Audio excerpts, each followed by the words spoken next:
哦，难搞了，朋友们。我现在已经回中国已经有半个多月了，我是16号回来的。我是6月16号回来的，现在已经7月2号、3号了嘛。我回来之前呢，就是听到了一点风声，就是说人家把路都挖断了，说有要打仗的可能。我回缅甸呢，待了不到2个月，大概50来天，然后呢我就回来了。这2天呢闹得特别厉害，好像从昨天开始吧，说，我们家亲戚说就是一直响，就是腊戌边上，然后包括弄莽边上，到处都是响，那个炮声响。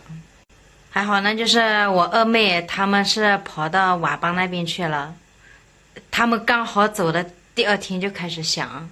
我小妹那里呢又好一点，我小妹那里是在那种大山上，我小妹那里也不会打。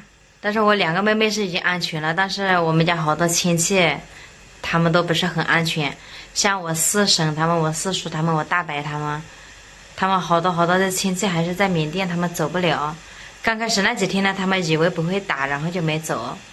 这2天呢更走不了了。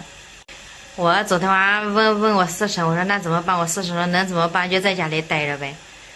而且我那个堂弟的媳妇她还马上要生孩子了，好像就这个月要生的。我说这打起来了怎么办呀？到时候生孩子有没有医生接生？怎么生？还要得坐月子，到时候咋整？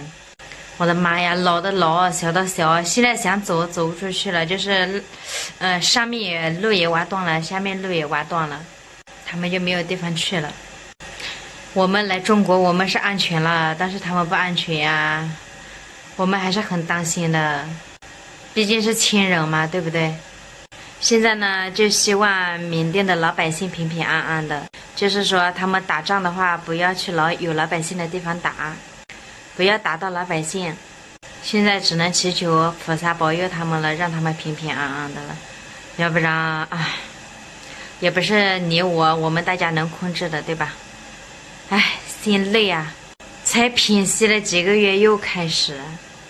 前一段时间没过年之后，不是老街在打吗？这才多长时间，腊戌又开始了。说到底还是老百姓受苦，老百姓受罪。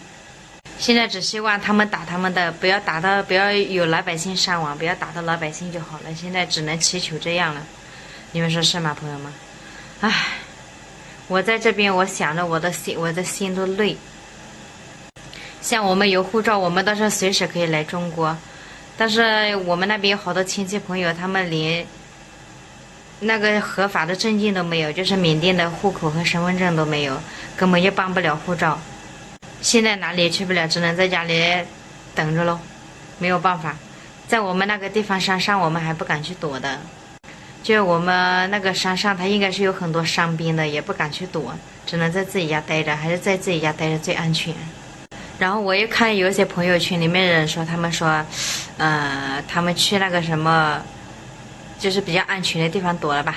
那什么地方我就不说了，到时候被别有用心的人听见了。